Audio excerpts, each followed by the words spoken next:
Yes, guys, and welcome back to season 2 of Real Talk. New season, just like in the football season, I said, and I have delivered. I said, with the new season, I will also be bringing the second season of Real Talk. Season 1 was great. We had our fun, but I can't lie. Season 1 was a very depressing season. Most of the episodes, if you go and have a listen, which you should, Real Talk, Apple Music, Spotify, wherever you want to listen to, they were really dull episodes in the sense because as I was actually having a talk with my brother who I was telling him that this season Mbappe is about to become even more dangerous, and then we laughed because he said, wasn't he already dangerous? And I said, well, this is how it was. Mbappe last season was scary, but then the problem was Real Madrid last season were also scary. And those were for two different reasons. So basically, guys, it's season 2, new season, new everything. As you've noticed, there's a theme song. I'm trying it out, so you guys should leave your thoughts. Just leave a comment wherever you're listening to this from. And some big news for those of you who are not listening to this on Apple Music, Apple Podcasts, Spotify, Podcast Index, Deezer.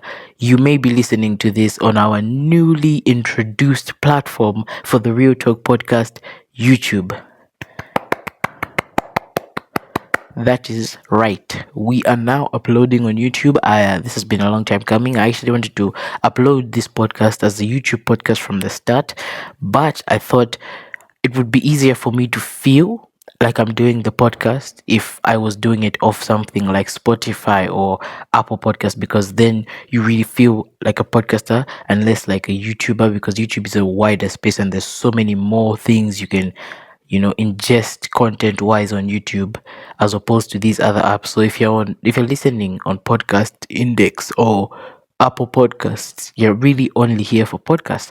But whereas if you're on YouTube, you've got videos, you've got music, you've got streams, you've got everything going on, and podcasts would just feel like a subsidiary of that. So, but I am happy to announce that I felt good about how well I was able to release the episodes and the content for this first season of Real Talk. And so with season 2, we are on the Big Red brand. So anyone listening there, it is no longer just listen and leave a follow. It is actually listen or watch and leave a little subscription and hit the notifications and like the video, and you can now comment your thoughts on season 2. Season 1 will not be uploaded to YouTube, unfortunately. I would like to just keep it there because it's part of I believe, the origin of my podcast, and the original episode should be found where the podcast started from, which is Spotify, Apple Podcasts, Podcast Index, Deezer, all of those. So without wasting any time, guys, let's get straight into the nitty gritty of this episode. What is this episode about? This episode is about the Ballon d'Or. I'm a little late talking on this topic. The list, or the 30 men shortlist of the Ballon d'Or came out recently, or fairly recently. It should have been like 2 weeks ago.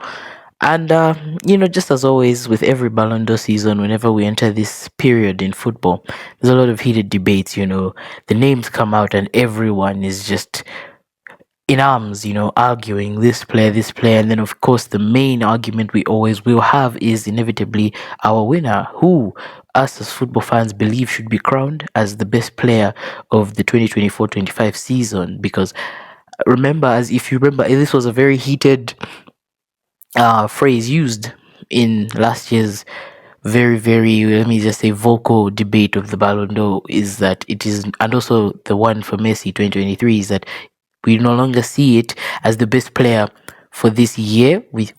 So for the year of 2025, it's more, they now call it the best player for that season, because there's a given span, and that is from the start of the season in August to the end of the season in July. So the best player in that should be, let me just do some quick maths in my mind. That should be 12 months, I believe, if I'm not mistaken.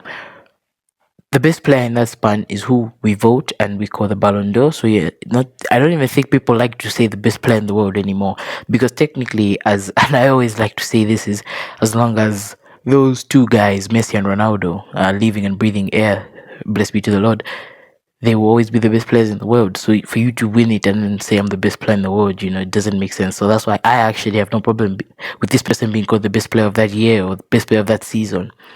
So I'm just going to start with, I think what everyone expected is just to read out the 30 names that made it on this year's Ballon d'Or shortlist.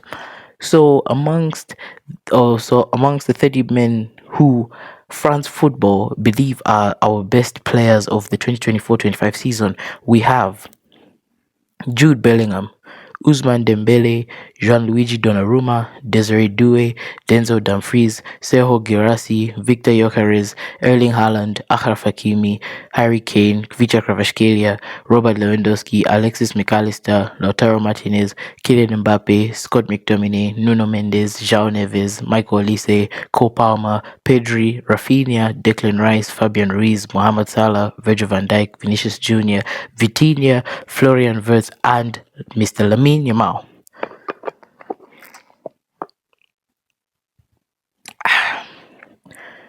It's a very fun list, when it came out, because I saw it from their page because I was following the Ballon d'Or Equipe France football official Instagram page. So the way they had done it was they were posting the photos of the players. So I wasn't really much seeing like the whole list. So seeing the players, and then each time I scroll, just see the face, because I think it's actually, I would actually recommend you do that, because if you see the faces, I don't know if it really makes any difference, but for me, I feel like it did. When you see the players, as you're scrolling past the men's shortlist, then you start to really know what player they're talking about, as opposed to when you're just reading the names, because then you just have to start building it as you're reading. But when you see the player's image, you're like, okay. So, I'll start very simply by assessing these 30 names, step by step. We'll take this step by step. We don't need to rush. We don't rush. Just take our time. Just go through each name. I know a lot of you are waiting to hear my views. If you're listening to this episode and you've been following the podcast, I know you are waiting to hear my view of the players who I think is here, who I think is on some fraud watch, because there are some people. But let's get into it. So the first name here that I read is Mr. Jude Bellingham. Jude Bellingham, interesting name. Mr. Bellingham, if I'm not mistaken, which I know I'm not because I followed this deeply, last season ended in the third position. He was our bronze receiver at the 2024 Men's Ballon d'Or, and had a very exceptional season, very wonderful season actually. Came into Real Madrid, switched it up, coming off that exit of Karim Benzema, entered I always call him a 10 false 9 position. He was never really the 10, never really the striker. Had an exceptional season, won the Champions League with us, won La Liga, won the Super Copa, won the Club World Cup, Intercontinental Cup, the whole shebang, UEFA Super Cup. Very well lit up season last season, but that is not last season. We do not live in the past, we live in the present, and the present is the 2024-25 season. And for me, Mr. Jude Bellingham has been, I'd say, not as exceptional as he was last season, but when I'm talking about Bellingham, I see it was always meant to be. For me, that's how I always see it. It was always meant to be. I never came into this season expecting I actually didn't expect the same thing as last season from Jude, because even that previous season, I like people who say that Real Madrid over delivered that season, because you've just lost Benzema. You don't expect anything to happen really, realistically, apart from like your club level, because we were still the current champ, or we were still what do you call this, a high performing team in Europe. Coming at the semi-finals to do Man City the previous season, but you don't really expect us. You need us to readjust, and then we signed Bellingham, and we were still lacking that striking position. Of course, later on we signed Joselu, but he was never really a main starter, so you don't really expect that much from us. And then we blow it out of the water. We just win all these trophies. We have an exceptional season. The football wasn't the best, but was the best, I think, some of the best football we've seen on the pitch. We obviously had our occasional comebacks, the occasional moments, the occasional losses. We did all very, very well in our classicals. I think we won 3 of the 4 classicals played that season. It was a very, very, very wonderful season. And then we signed Kylian Mbappe. And when I say that, I don't mean that is the sole reason our season was bad, because you can easily paint it like that. But then at the end of the season, what I think Kylian Mbappe did is one of the reasons why I stopped viewing it as much, as he's the only thing that killed our season. When we signed Mbappe, I didn't really expect Jude to go back to doing the things he was doing, because I don't think he needed to. He no longer needed to be the guy who runs forward, is chasing those attacking balls, getting the crosses in from Vinicius, the assists from Rodrigo, because now we had the striker, we had Mbappe, we had the fixed position. So he was going to now take a backseat into that more midfield heart position that, I think he's more accustomed to. But then another thing happened is we lost Tony Cruz. Big deal for us. And then Modric, of course, was 1 year older this season. And then, meaning our control, the heart and defensive to attacking, shifting movement in our midfield was solely relying on Federico Valverde, who we'll get to in a bit later on in this episode. So we lost that heart, we lost the control. So now we needed not only for Jude to no longer be able to run forward and have to stay back and help the midfield, we also needed him now to maybe even drop deep at times and try and control. Because as much as, yes, we slapped the role of the Cruz replacement on Federico Valverde, it wasn't just alone. No, I don't think any one of those midfielders we had, Camavinga, Chouameni, Adagula, Valverde, Bellingham, any of them could feel that Cruz role. So it was a collective effort. That's why we already at the start of the season, I knew our midfield is taking a big hit, because it's like a man who used to do so many jobs in the midfield is gone, and his job can only now be filled by so many people doing the jobs he was doing alone. And that's how I sort of see it with Valverde now, in the sense that if Valverde got injured, our midfield is in a very, perilous situation, because now you have one man doing many roles, or the roles of different people, but when he's gone, you need many people to fill those roles. So they won't be doing the roles they were, exceptional at when it was filled up. And so that's where Bellingham, for me, I feel that's how I describe this season. So, defensively and as a midfielder, I would say, box to box midfielder that he is, I would say he had a good season. It's obviously not clear. It's like the last season's is miles clear of this one, even just because of the stats. If you just look at the stats, if you just look at the games, if you look at the moments, if you look at everything. But in terms of actually being, what can I say, hard working, doing the gritty work, I think he did more of that this season. And then because he's lost the highlights of, being the one who scores the goals, it may seem like he had a bad season. So for me, actually, I will put a tick next to his name, and the tick means that he is validly on this list. I believe that he is still on this list, but I will put a half tick because he's pending, because I feel like if someone were to bring an argument of a better player, he could lose that position. So I'll put a half tick on Bellingham. So basically, guys, let's just make this quick. I'll do a little, index table on the side. A full tick means you're valid. You're supposed to be there. There's no one else who can replace you. Half tick, just like I said with Bellingham, you're there, you're valid, but if someone brought a better player, you can be replaced. And then an X just means I don't think you should be on that list. Hopefully no one actually gets the X, because if so, that means me and France football, there's something we're not agreeing with. There's something we're not agreeing with here. So the next player on the list is Mr. Ousmane Dembele, however you want to say it. I think there's not much to talk about here in terms of validity of being on this list, because I'll honestly just ask you, if not him, who, if not the three of them, who goes on this list,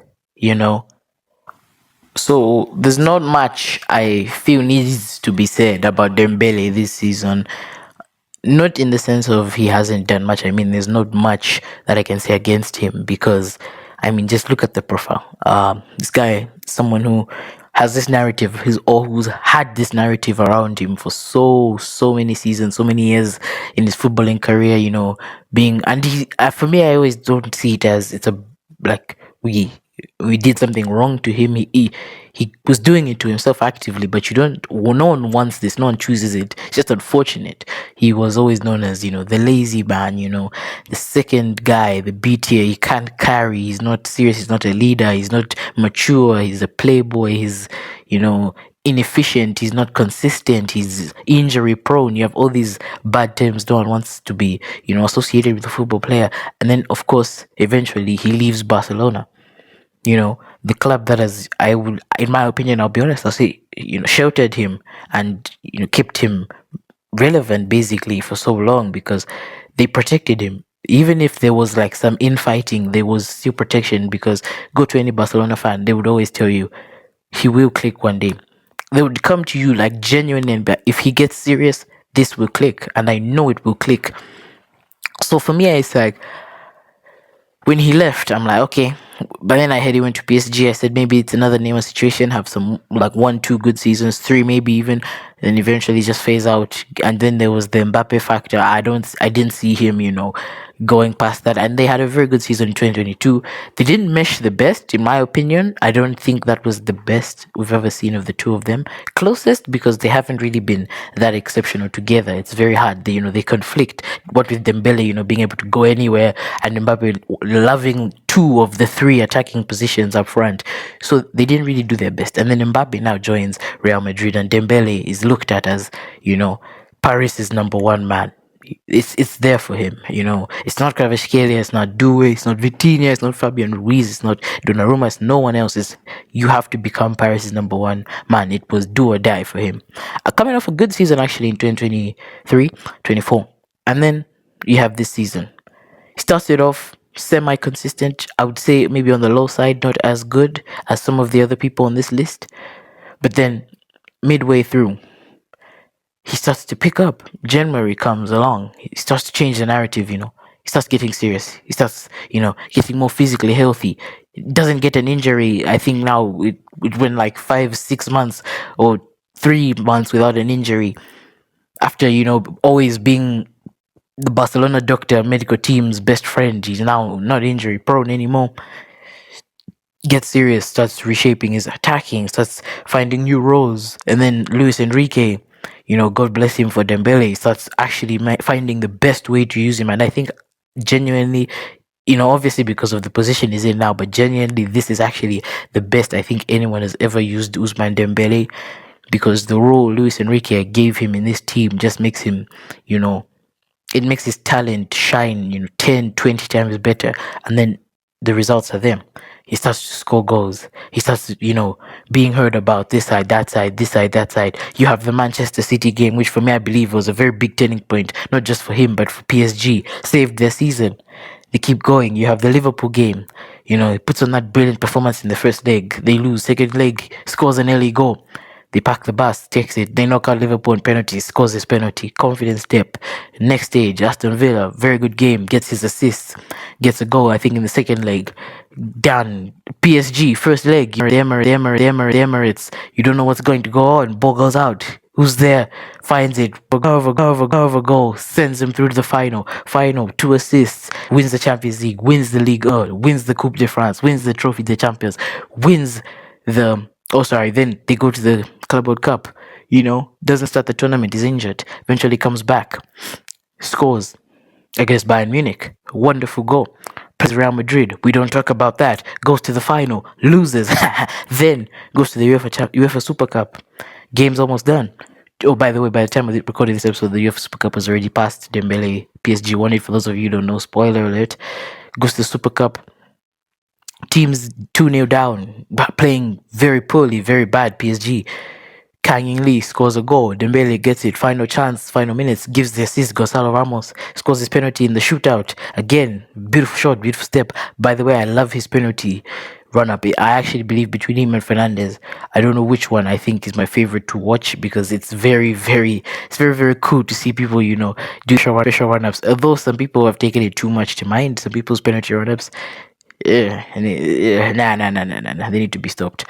So all this happens, and now you're thinking this can't be the same guy, who's always, especially for people like me and people like Barcelona fans and La Liga watchers, who you always knew that this guy had the potential. He always did. It was never a question if he didn't have the potential. He had the talent, the potential. We saw it many games, many moments before. But now it's like it's almost like finally reaching, your flow state. That one season you've burnt, you said, I'm giving it my all, and you went out and did your best and got every award you wanted for, you know, Ixnay the Club World Cup, but nobody cares about that trophy except Chelsea fans. And then now he's top three, maybe even basically we can say top two favorites to win the Ballon d'Or. So for him, I think there's no need to talk. Big tick, green light. He's through.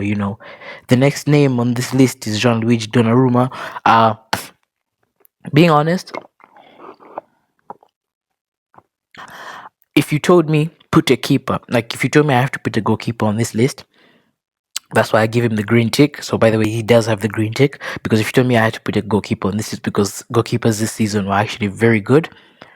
He has to be the name that comes to your mind. So green tick. I'm not going to talk. The next on this list is Desiree Doué. Interesting one. I'm going to give my opinion on this, and I love, and let me tell you right now, I love to watch Desiree Doué, not only because he was giving that competition to Yamal, and just of when you watch, you see the passion. By the way, these guys are actually just like my age. I think Doué should be a year or two older than me. So it makes you be like, I love kids with swagger. That it's like a cool kid. That's how I feel when I'm watching like Lamine Yamal and when I'm watching Desiree Doué. Hopefully one day I can get to see that for Endrick in our kit and not just at Palmeiras.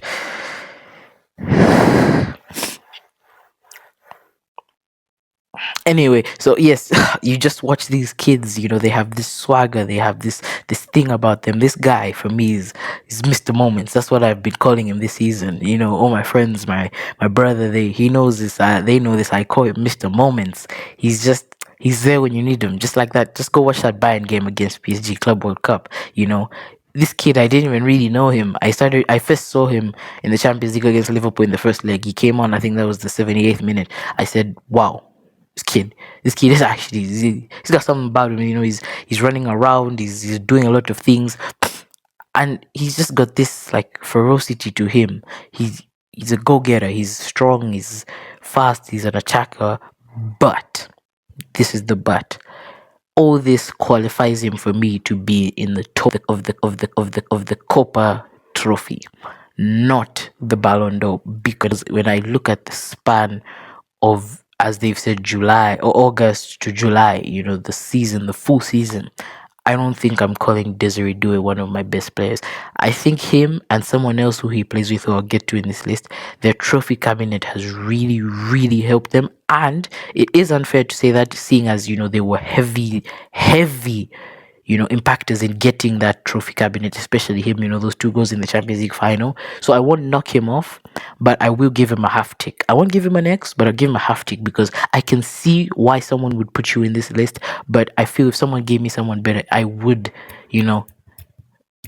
just remove you. I would remove you from my list, not out of hate, not out of spite, not to say you don't deserve it. It's just, I don't think I can say he's been one of the best players this season. He's been a very exceptional player and one of the best, young players, teenage player, whatever you want to say, young players this season. That one in his right, in that division, him, Lamine, the Copa, all these youngsters, it's not even, it's day and night. You can tell the difference when you see these youngsters who are just like leagues above and leagues ahead. So for me, I think in the Copa division is certifyingly deserved. In the Ballon d'Or, I'm going to have to give him a half tick. The next person on this list is Denzel Dumfries. This is one of the people who I might actually be giving an X to, purely because, not that you've been bad, but I do think that there are some other people who could have filled this role, who are more vital, more cardinal this season than people like Dumfries. And I think, for me, I wouldn't be validly okay with saying he was the defender. Is a part of the defensive players list I would send up to be in the 30 best players of the last season. I don't really believe that he is fully there for the right reasons. Also, okay, there was a lot of Champions League bias, but it would be rude of me to call it Champions League bias, because I feel like if you've performed well in the Champions League, well enough, you do deserve your spot. But I don't think I can put him in my shortlist. So for him, I think I'm actually going to give him an X and replace him later on in this episode. The next player is Ciro Girassi. So for me with Girassi, it's funny because a lot of people will come at you and tell you that, if you said Girassi doesn't belong here, you're right. But I think he does belong in this list because honestly, for me, the work he's been putting in the Bundesliga with Dortmund, not the best season for them, but he's still been putting up the numbers. And then you can't not be, the Champions League top scorer this season, joined with Rafinha, I believe. And then you get snubbed of that. And as much as his team may not have performed the best, they still reached the Champions League quarterfinal. So for me, I think that's just more than enough merit to give him. So he's with this position. I'll give him a tick. Victor Gyökeres, I think this is actually very deserved because, as much as I do love Kylian Mbappe, I have to be honest that this was the true Golden Boot winner. He scored the most goals. It's unfair that they have that coefficient multiplier for the goals to give the trophy to, but this guy deserved what season he's had. Signed a big money deal to Arsenal. I just believe he's getting a tick. Same with actually Erling Haaland. Though Haaland for me this season, you may look at it as it's a flop by his previous season standards, especially at Man City. Coming off the 2023 season, but he still had a very good season, enough for me to put him in this list. Sure, I can. I'll give him a half tick though, because I can see him being replaced, but he's well and truly on this list. For me, it makes sense. Hakimi, I'm just going to say tick. One of, if not the best right back in this previous season. Debatably for me with Barcelona's right back Jules Koundé, who we'll get to in a minute. So he's a tick there. Harry Kane, for me, no brainer. Harry Kane has had an amazing season. The thing with Kane is just, it's almost like the only reason you would get tired of him is if you get tired of him just, scoring goals over and over and over. But then at the end of the day, that's his main goal. And they won the Bundesliga. And I don't know, I'm not sure if they won the DFB Pokal this season, but Harry Kane validly there. I give him a tick. Kvaratskhelia for me, tick, but it could be very much replaced. He's one of those, I think the Champions League helped him a lot, but I wouldn't say he's been the best from August, to July. I think he really picked up February period there. He's been good. I don't really watch a lot of League One, so I have a bit of a bias there. I can't talk as much on that, so I won't talk as much on that, but I feel he's very good. But the argument that I have is it's sad that he's going to finish higher this season than he would have in Napoli's, I think it was 2022 season, because for me, that was actually the best Kvaratskhelia we've seen. I think I can even definitively say I feel he was close to miles ahead of this one, because there his dribbling was on point, his shooting was at its best, his assisting was at its peak. I think he had better stats. Don't fact check me on that, but for me, that's how it was. The next up here is Robert Lewandowski. For me, it's very simple. I do believe he should be on this list. If you think he shouldn't, I would just say go watch him. I know, the second half of the season wasn't really his best, but he also had a very unfortunate injury. But the numbers he was putting, the fact he was only behind Kylian Mbappe and some of these other strikers in Europe by, I think it's single digit amount of goals, is really something to say. And his longevity needs to actually be praised more, in my opinion, because that's true longevity, still playing at the heart of Europe at his age. I think for me, he's up there with one of the best strikers in the world. Of course, unfortunate, of course, he's not. I don't think he'll be winning this one, and you just be unfortunate that if he's not winning this one, I don't think he'll ever win one. But all of us still know in our hearts that he has that 2020 Ballon d'Or. McAllister was a shocker to me, not for the wrong reasons, but for the right reasons, because when I saw Alexis McAllister on this list, that's when I actually started realizing that as much as we might slander France football for being, biased and never knowing how to make a proper 30-man shortlist, these are some of the players they put on the list where you can tell that they do look at the football, they do look at the stats, they do look at more than just, the trophies and the PR and the names. Because if you go off like trophies and PR and all these other things that helps you off the pitch, you won't have a player like McAllister on this list. But if you go also on the football, what it means to be a very good football player, I think debatably, interchangeably, even with Gravenberch, his midfield partner, these two were exceptional, helped Liverpool a lot this season. And it's amazing whenever you can see players like him be awarded for hard work and the efforts they put in.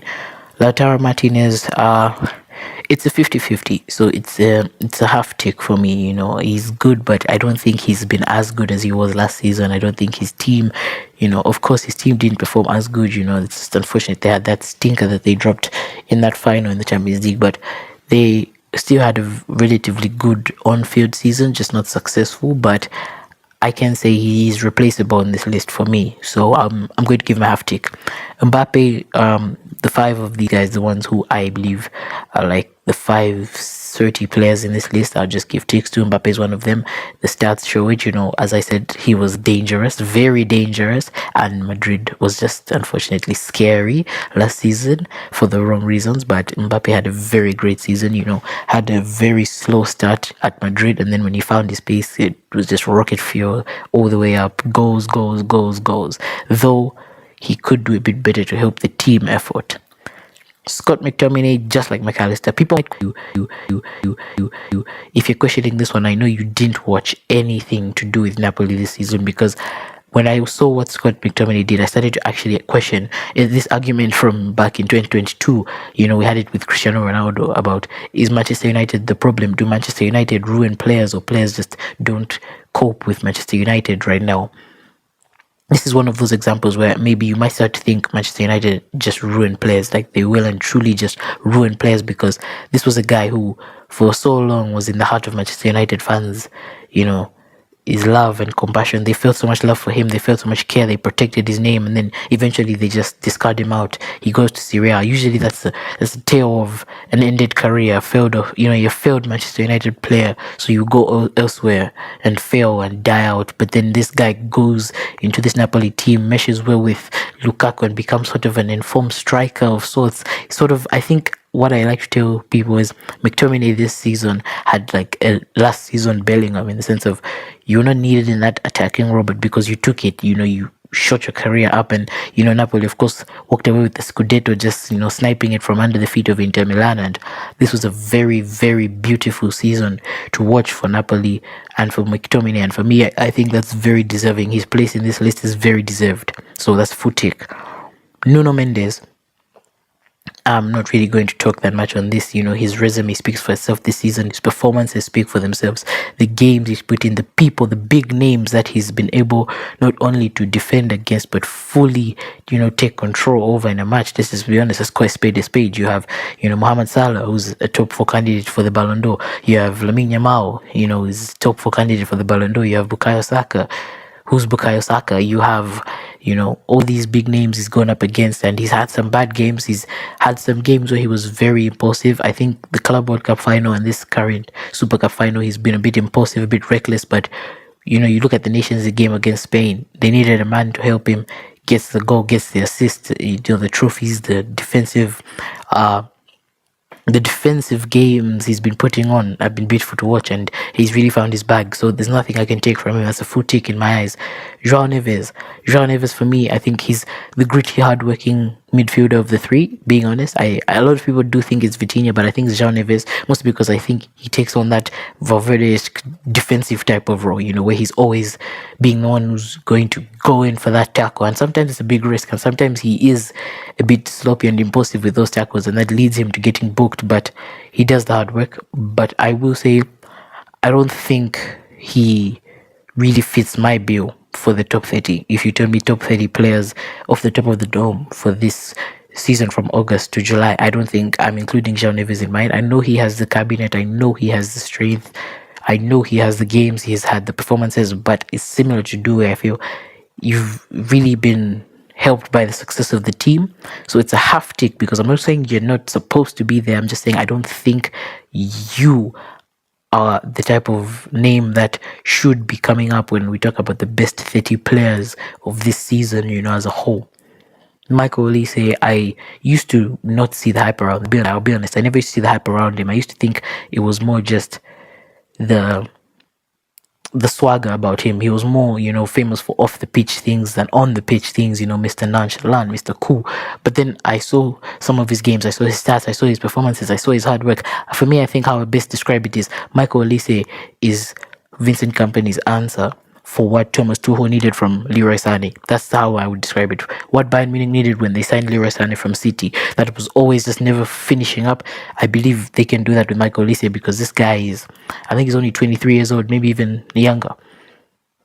Confident on the ball, quick. He's got great dribbling, great pace. He's got composure. He's got finishing. He's got assisting. He's got the skills. Similar to Harry Kane, he's got the Bundesliga this season. And I do believe that if you asked me to name some of the best players I've seen this season, he is amongst this list. He's not maybe the top crop, but he is amongst this list of great players for this season.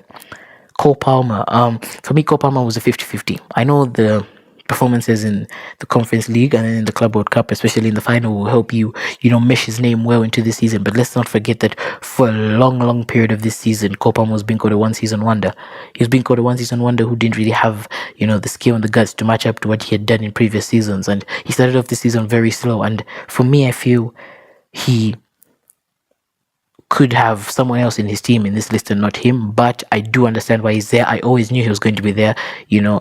I say English PR is crazy, but I don't mean that's the only reason he's here. But you have to, you have a part of you just has to know that that's a big factor of why his name will even, I believe, finish higher than maybe it should have. So I would give him like a slight half tick, but I do think he deserved it. Towards the end, he reshaped himself, and I feel it's unfair to talk about him in that light, but then praise people like PSG or praise teams like PSG or players like Dembele for that. So, it's about the great players who've been consistent throughout, and the players who've been bad, and then the players who've been bad and then good, good and then bad, and then bad and then great. So I think sometimes you have to play all the sides. You have to be devil's advocate to this side and that side for you to really understand what makes a good player, because consistency is key, but also is reshaping your career when it matters most, because that's what makes for me a best player. So I would put a half tick, but I believe it's there. Pedri, I'm not going to waste any time. This guy is arguably, in my opinion, I'm a Real Madrid fan, but I'm not going to.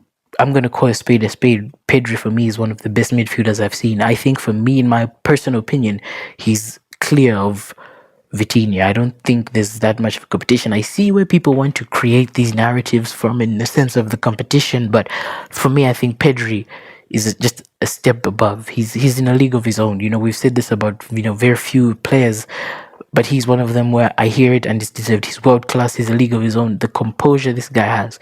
The one thing I'll say is, everyone's team would need, and every fan base would want a Pedri in their midfield, because if we had a Pedri in our midfield, Europe would not be ready for what we had.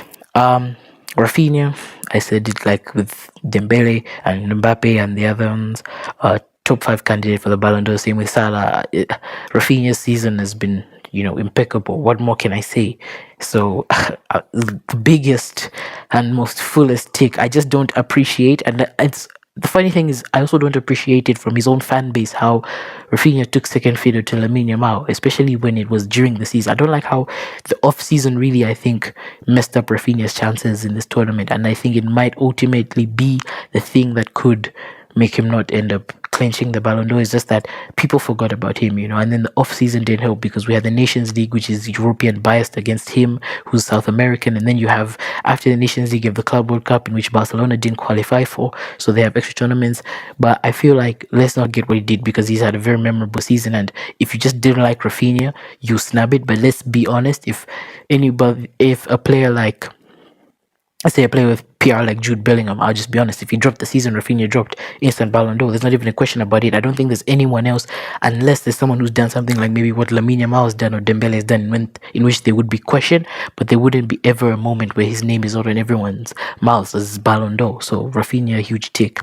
Declan Rice, I'm not even gonna hate, because this might seem biased. Of course, we all know the history this season has had between Declan Rice and my club, but I don't fully understand why Declan Rice is on this list. To be honest, I don't fully understand it. I don't fully see the vision. I feel like with him, it's someone can convince me why he's on this list, but I won't come out fully believing you. I'll just understand why you've thought of putting him on this list, because there are people on this list for me who I think could much more, benefit and much more deserve to be on this list than someone like Declan Rice, because Arsenal had a very good season. But for me, I feel if you're not improving by any rights, you're second in everything, you're not even you didn't reach the Champions League final, it's progress all the same, yes, but you're not really any different in my eyes. And I just feel like they were really stagnant, and it's been a very stagnant season for them. I don't really see the hype around this season as maybe just giving you more hope that you can keep trying. So anyway, they'll trust their process, but I don't see. So for Declan Rice, it's a half tick for me, replaceable easily. Fabian Ruiz, another player, I think he's like João Neves. I love Fabian Ruiz. I believe he's going to be a very important and crucial part for PSG into this coming next season and for Spain in the coming World Cup. But I just don't believe I see him as my top 30 main players. The same thing with João Neves. I'm not to say he's bad. He might even, if you add maybe 10 more slots, made it a top 40, I would see this guy entering my team, but I just don't see it now. I don't think when I think of the top 30 best performers, Fabian Ruiz comes in. He's a very close, inductee into this list, and I do see why he's there, but I can say replaceable, but very highly replaceable. Or not, I think I mean to say low replaceable rate. I don't, you get what I'm saying? Like, it would be hard to replace him because you can only replace him with the best, but he is replaceable in this list, and I think PSG as a whole, this performance really elevated how mentally we see their players. But when you go on the field and throughout their matches, they've been great. But some of them have had some very, very low moments that I think other players were more consistent in this, right, and could be there. So I'll say a half tick for him. Salah, same with the remaining five, go straight in. Magical season. Let himself down, honestly. Should have been still to this point a top contender for the Ballon d'Or. Now I believe if we see him holding that Ballon d'Or, it just feels, and himself, it just feels not right because he let himself down. He let his team down. His team let him down when it mattered most. It's unfortunate, but he's still going to be, hopefully has to be in that top four because the season he's had was still great. Even though some people are calling it a basic Salah season, it's an exceptional season because what basic for him is someone's greatest season. Some people have yet to see a season like that, especially, coming off the Messi Ronaldo era, getting people who are consistently scoring this high level of goals and assists and match turnovers. And, it's Salah, guys. Big take for him. Van Dijk, questionable decision. You could say if he's the because the defenders here on this list, in my opinion, apart from the PSG ones, I think it should just be Van Dijk. He's the only one Van Dijk and Dumfries rather. But if you asked me if those guys were the best defenders ex-nay PSG from this current season, that's a lie. To me, it's a lie. They did very well, and he could be on this list, but he's very replaceable because there are other defenders in the season who performed much, much more better than them. And I feel it's unfair to give these guys these positions when there are other players who were doing more. And I just feel, you always have that hype surrounding you because being honest, if we're being truthfully honest, if Liverpool have a successful season now, two first names in your mind, Salah up front, Van Dijk in the back. That's it. You're not going to be thinking Salah and then Gakpo or Salah and, Chiesa. It's Salah, Van Dijk. Those are like the two names that just ping off when you say Liverpool. So if you tell them Liverpool, inductees into the top 30, Salah, okay, who else? Van Dijk. You see, that's how I see it. So he's a half tick for me. Vinicius Jr. for me, I believe he is a full tick, but considerably a half tick because he did. Let's not forget one thing. Go watch Vinicius Jr. I think I'll say right up until the point of the 2024 Ballon d'Or announcee, and then of course the whole I'll do it 10 times better. He's been memed for it, but Vinicius Jr. I see him as well. When I was saying that there's some people who've been consistent, some people who started off bad and then became good or great, and then some people who started off very exceptional and then just ended it badly. He's one of the players that come to mind, unfortunately, because Vinicius Jr. for me, before the end of the 2024 period, his first August to, I would even say, the Ballon d'Or should have been in, was it November? I can't really remember. That first period, he was unbelievable because actually what I think people have forgotten is Mbappe was the problem, and then Vinicius was sort of the solution because he still carried on that form. He was still scoring bangers. He was still hyped in La Liga. Look at his stats this season. He's had some very exceptional stats, goals and assists. From the things you saw at the end, you'd make you think he averaged 10 goals, 10 assists, but he actually had double digits, I think, in both, if I'm not mistaken. So he's had a very good season, and I see why he's there. I just think at the end he killed himself off from being higher on this list. So he is a half tick. I won't be biased in that, right? But he's a half tick who I believe is certifyingly there, but could be replaced with a very good argument. Vitinha, this one for me can be in this list. He, for me, was the best of the three. I know I said that João Neves was doing the hard work and the gritty work and the nasty work, and Fabian Ruiz was the flair and the pass, but Vitinha was meshing it up together and then just sending it out there as a finished product. In my opinion, that's how I saw it. So I do believe Vitinha is a green tick there. I do believe he should have finished high. I just honestly, this is where I think trophies sometimes outshine performances on the field and maybe stats, because I think Pedri should still finish higher than Vitinha in my opinion, but he is a very big full tick on being on this list. Florian Wirtz. I can't really speak on this. I'll be honest with this one. I don't really know the season he's had. I know Leverkusen did have the most successful season, but still had a very good one, a very great one even. But for me, I'll just say I'm gonna say I don't really know, so I'll just put it, NA, non-applicable, null and void. I don't know, maybe a half tick, full tick. You guys, in fact, you guys in the YouTube video, is first video for you guys. Comment it down below what you thought of Florian Wirtz's season, because I didn't really watch it. I don't really know how he performed this season. If it was last season, full tick all the way, but I'm not sure about this one. And then last but not least, Mr. Lamine Yamal.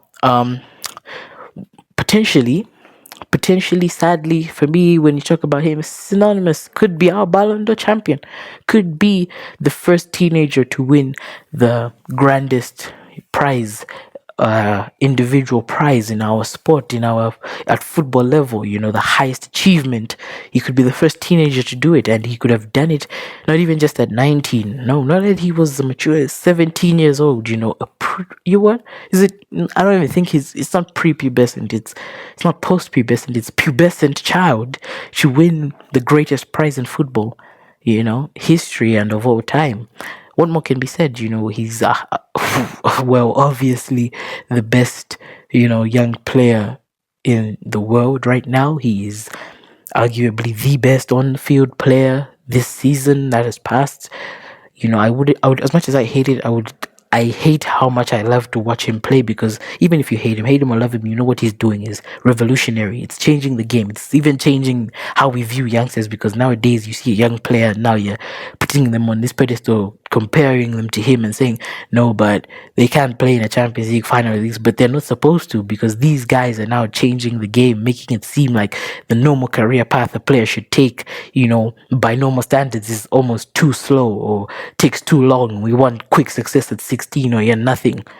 And it's just for him to revolutionize the game like this, I think it's something that will be talked on for years. So with Lamine Yamal, it's probably the biggest tick here, because not only is he in that top position, but at his age, doing it and competing at the level he's competing at, with the people he's competing with, sorry, it's just something that you have to marvel at the end of the day. And for me, his biggest tick here. And I personally wouldn't like him to win the Ballon d'Or, not just because I'm a Real Madrid fan, but because I feel its ripple effects on the game will hurt in the long run. If you understand what I mean by that, you understand. If you don't, if you don't, you don't. If you know, you know. But anyway, guys, that was the full 30 men's shortlist. Those were my thoughts. So let's go into this second part of this.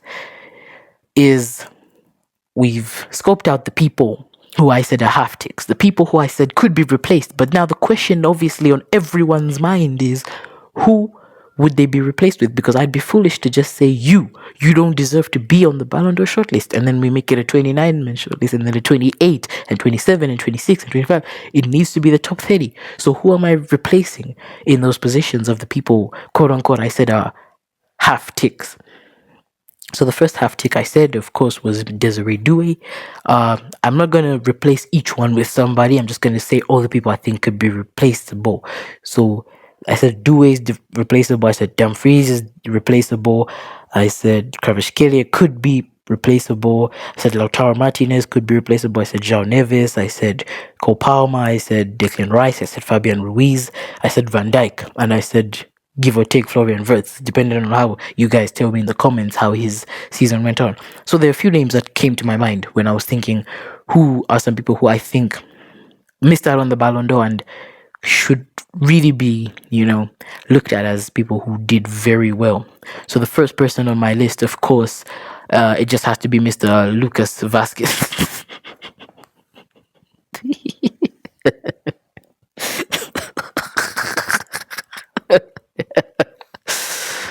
We kid, guys. We kid. I actually meant Mr. Bukayo.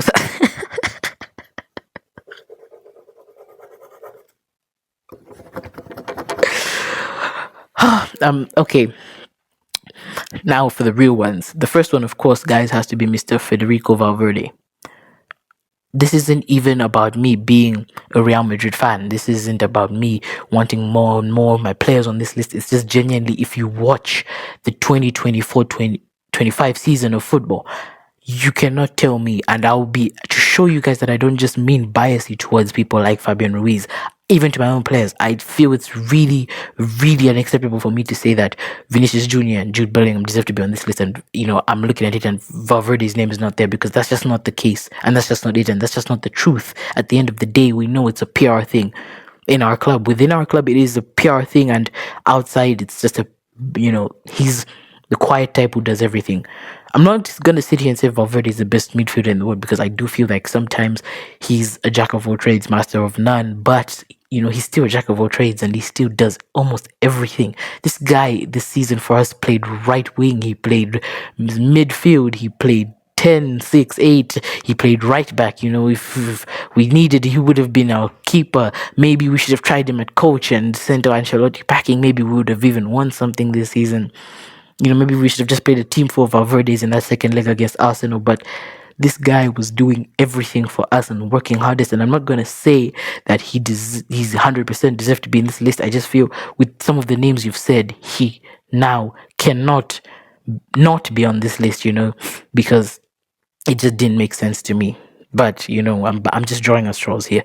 Another player could actually replace his Inter Milan teammate in this list, and for me, it's Alessandro Bastoni. Bastoni for me was the best defender Inter had. Dumfries had the goals, Dumfries had the runs, Dumfries had the motion, he had the heat maps, he had everything. But if you think about Inter Milan's defense last season, it's Bastoni that comes to my mind. He was their best outright. Another player for me, Alexander Isak. This guy, the force of nature last season, magical season, could well indeed replace Declan Rice with Isak, and I wouldn't bat an eyelash. I'm just being honest. Another player who could be in this list for me, remove Van Dijk, swap him out for another defender. PSG's take out someone like Duo Kvaratskhelia. Pacho. Pacho is not being looked at as highly as he should, because it's like a Valverde situation. He's not really known, he's not outspoken, he's new, he's fresh, but this guy was a very, very important part to their defense, and it's honestly a shame that he's not included in a list like this. And it just feels like another situation where the players who maybe score goals, or like, because you have Hakimi and Nuno Mendes who are defenders who can score goals, it's like an attacking bias, but you don't really grade a defender, because how do you grade a defender?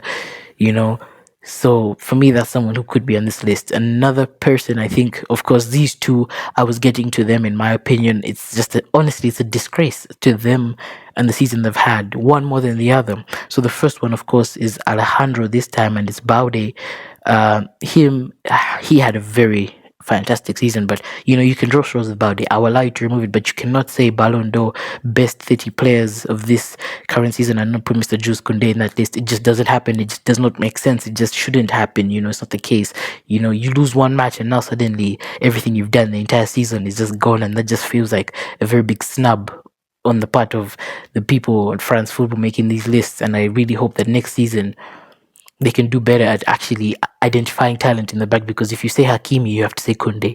Those were the two best right backs. Forget anyone else. I'm being fully honest on that one.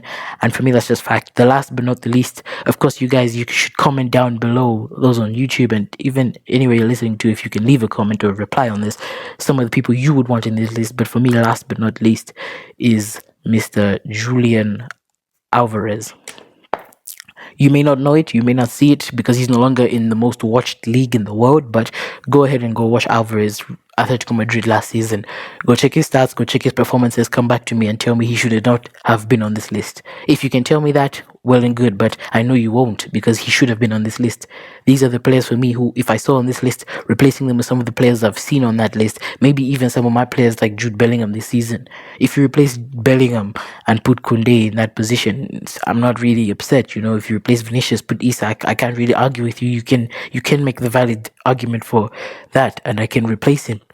So for me, I just feel it's just unfortunate some of these players and more, which you guys should obviously tell me, and I'll react to them, are being left out of these big, achievements and opportunities for recognition for this and this reasons, because we'll never truly know why they put the people they put in these lists. I don't know what criteria they use to put the top 30 men's shortlist up, but anyway, guys, those were just my thoughts, my 2 cents on this matter. I read out the names on this list. I analyzed the names on this list. I told you the ones I think could be replaced. I gave you some possible replacements I believe are fit enough. Now, for me, I think we look to the new season, of course, because it's a new season, just like of Real Talk, which you should be listening to on Spotify, Apple Podcasts, Deezer, Podcast Index, and now on YouTube. You guys should totally be checking out this new season. We're going to be doing even much more content, even much more fun content now, not just centered around Real Madrid all the time. We'll go into football, but we'll still keep it 100 for the Real Madrid fans out here. We are making big plans for this season, and hopefully you guys are there. So this was my thoughts on the Ballon d'Or men's top 30 list. I know you guys want to hear my winner.